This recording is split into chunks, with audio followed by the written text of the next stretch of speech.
सलमान खान की मातृभूमि को लेकर क्या अपडेट आया है? रणवीर सिंह बैन मामले में FWICE के चेयरपर्सन अशोक पंडित ने क्यों कहा कि हम किसी को बैन नहीं कर सकते? रामायण के ट्रेलर को लेकर मेकर्स क्या तगड़ी प्लानिंग कर रहे हैं? प्रभास की स्पिरिट में उनके किरदार को लेकर क्या नया पता चला है? इसके अलावा भी सिनेमा से जुड़ी सभी खबरें आपको मिलेंगी आज के फिल्मबाजी में। तो चलिए शुरू करते हैं ये सिलसिला।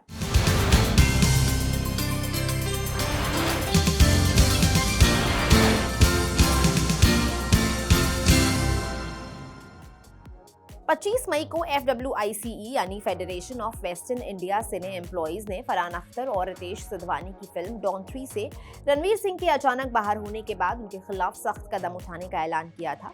हालांकि कई लोगों को लगा कि FWICE ने रणवीर पर बैन लगा दिया है, लेकिन संगठन के चीफ एडवाइजर अशोक पंडित ने साफ किया है कि ऐसा नहीं है। ई टाइम्स से बातचीत में अशोक पंडित ने कहा, सबसे पहले ये समझना जरूरी है कि रणवीर पर कोई बैन नहीं लगाया गया है। हम कोई कोर्ट नहीं है कि किसी पर बैन लगा दे। हमने सिर्फ नॉन कोऑपरेशन डायरेक्टिव जारी किया है। उन्होंने आगे कहा, नॉन कोऑपरेशन का मतलब है कि हमारे 30 अलग अलग डिपार्टमेंट से जुड़े मेंबर्स फिलहाल रणवीर के साथ काम नहीं करेंगे। किसी के साथ काम करना या न करना हर व्यक्ति की अपनी चॉइस है, लेकिन एक ट्रेड यूनियन के तौर पर हमने अपने सदस्यों से कहा है कि जब तक ये मामला सुलझ नहीं जाता वो रणवीर के साथ काम ना करें। हमें लगता है कि अगर इस तरह की घटनाओं पर ध्यान नहीं दिया गया तो इंडस्ट्री में एक गलत चलन शुरू हो सकता है। FWICE की बैन की अपील के बाद अब मनोज वाजपेयी ने भी इस मामले में अपनी प्रतिक्रिया दी है। PTI से बात करते हुए उन्होंने कहा कि मैं सिर्फ इतना कहना चाहता हूं कि इंडस्ट्री के ज्यादातर लोगों को इस मामले के बारे में उतना ही पता है जितना उन्होंने सोशल मीडिया पर पढ़ा है। हमारे पास इसकी पूरी जानकारी नहीं है, लेकिन फिल्म इंडस्ट्री के सदस्य होने के नाते हम यही उम्मीद करते हैं कि ये मामला जल्द सुलझ जाए। 26 मई को फिल्म मेकर जोया अख्तर के ऑफिस से हार्ड डिस्क चोरी होने की खबरें आई थी। अब उन्होंने खुद कंफर्म किया है कि उनके ऑफिस में चोरी हुई है। बॉलीवुड हंगामा से हुई बातचीत में उन्होंने कहा, हाँ, हमारे ऑफिस में चोरी हुई है। 66 हार्ड डिस्क गायब हुई हैं। हमने इस घटना की शिकायत दर्ज करवा दी है और कुछ लोगों को गिरफ्तार भी किया गया है। आगे उन्होंने कहा, यह अंदरूनी व्यक्ति का ही काम है। ये देखकर दुख होता है कि लोग पैसा कमाने के लिए किस हद तक जा सकते हैं। जोया ने बताया कि उनके पास सभी हार्ड डिस्क का बैकअप कॉपीज थी, जिससे कंटेंट बच गया। डायरेक्टर आनंद एल राय और अजय देवगन साथ में एक फिल्म पर काम कर रहे हैं। रिपोर्ट्स के मुताबिक ये एक रोमांटिक फिल्म होगी जो मिलिट्री बैकड्रॉप पर सेट होगी। अभी फिल्म की स्क्रिप्ट पर काम चल रहा है। इसका प्री प्रोडक्शन का काम भी पूरा हो चुका है। मेकर्स फिल्म के लिए फीमेल लीड की तलाश में है। जैसे ही कास्टिंग फाइनल होती है कि फिल्म अनाउंस की जा सकती है। प्रभास इन दिनों अपनी फिल्म स्पिरिट के शूट में व्यस्त हैं। रिपोर्ट्स के मुताबिक हैदराबाद के विमेंस कॉलेज में फिल्म के एक इंटेंस सीक्वेंस का शूट चल रहा है। फिल्म के कुछ क्रू मेंबर्स ने सेट से फोटोज भी पोस्ट की है। इस सीक्वेंस के लिए कॉलेज को एक सेंट्रल जेल में तब्दील कर दिया गया है। यहाँ वो जेल के अंदर 100 लोगों के साथ अकेले भिड़ते हुए नजर आएंगे और वो भी देसी हथियारों के साथ। फोटोज देखकर अंदाजा लगाया जा सकता है कि इस सीक्वेंस के लिए तलवारें, दराती और कुल्हाड़ियां इस्तेमाल की जाएंगी। बताया जा रहा है कि प्रभास जेल में बंद एक कैदी हैं जो जेल के अंदर एक खतरनाक गैंग के साथ लड़ाई लड़ेंगे। कुछ समय पहले अपने एक इंटरव्यू में भी संदीप रेड्डी वांगा ने कहा था कि स्पिरिट में आप ऐसे फाइट सीन्स देखेंगे जो पहले कभी स्क्रीन पर नहीं दिखाए गए हैं। कई रिपोर्ट्स में बताया जा रहा है कि स्पिरिट में प्रभास 3 अलग अलग लुक्स में नजर आएंगे। वो एक कैदी, एक पुलिस ऑफिसर और कॉलेज स्टूडेंट लीडर के रोल में दिखाई देंगे। सलमान की मातृभूमि को लेकर फिल्म के कोरियोग्राफर ने बात की है। फिल्मी ज्ञान को दिए इंटरव्यू में उन्होंने फिल्म के एक तगड़े गाने पर बात की। उन्होंने कहा कि मैंने मातृभूमि का एक गाना किया है, इसमें 200 डांसर्स हैं, बहुत बड़ा गाना है, अभी उस पर काम चल रहा है, वो गाना एडिट हो रहा है। सलमान सर ने उस गाने में बहुत अच्छा परफॉर्म किया है। लोग देखेंगे तो बोलेंगे क्या परफॉर्मेंस दी है। उस गाने के लिए हमने 5 दिन शूट किया, वो गाना अभी आएगा। जब उनसे सवाल किया गया कि क्या सलमान को इंस्ट्रक्शंस देने में आपको डर लगा था, तो जवाब में मुदस्सर ने कहा, नहीं, उन्हें इंस्ट्रक्शंस देने में मुझे कोई डर नहीं लगा, क्योंकि मुझे मेरा काम पता है और मुझे पता है कि उन्हें क्या इंस्ट्रक्शन देना है। अगर आप बिना तैयारी के जाते हो तब आपको डर लगता है, स्टेप बराबर आ रहा है या नहीं आ रहा है, सलमान सर क्या बोलेंगे, मुझे इन सब चीजों का कोई डर नहीं लगा।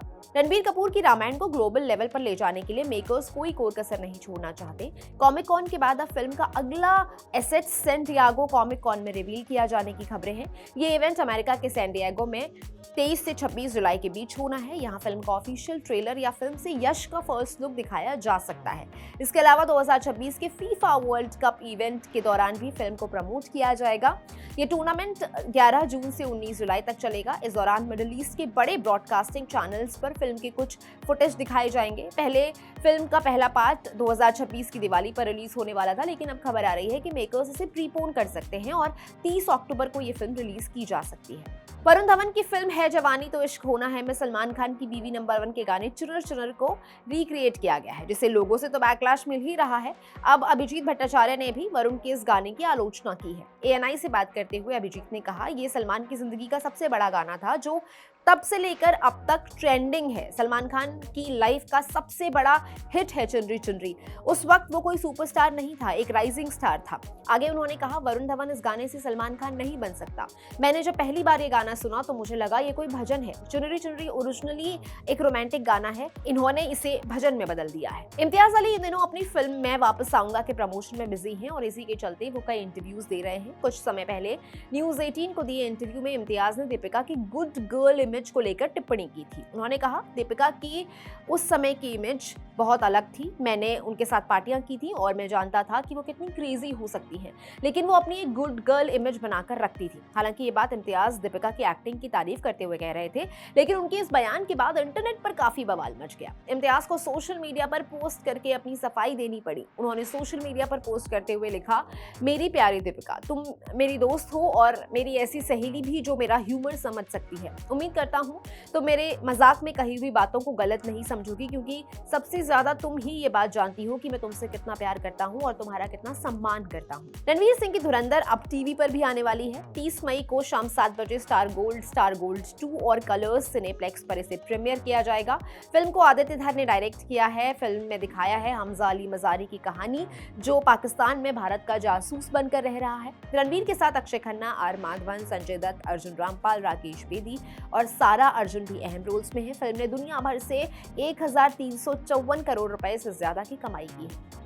रामचरण की फिल्म पेद्दी 4 जून को सिनेमाघरों में रिलीज होने वाली है, लेकिन जापान में इसकी रिलीज को कुछ टेक्निकल कारणों की वजह से कैंसिल कर दिया गया है। जापान में RRR की जबरदस्त सफलता के बाद रामचरण की वहां बड़ी फैन फॉलोइंग बन गई। इसी लोकप्रियता को देखते हुए मेकर्स ने उनकी नई फिल्म पेद्दी को भारत के साथ साथ जापान में भी उसी दिन रिलीज करने की प्लानिंग की थी।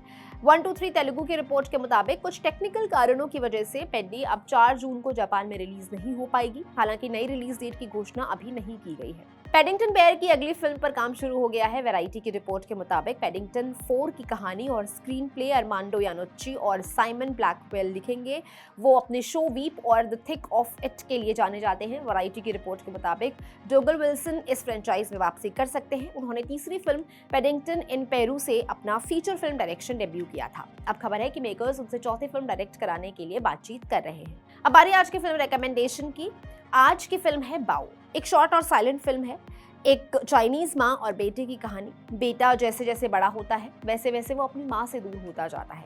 बड़ी प्यारी और इमोशनल कहानी है। सिर्फ 8 मिनट लंबी फिल्म है। हॉटस्टार पर अवेलेबल है, देख डालिए।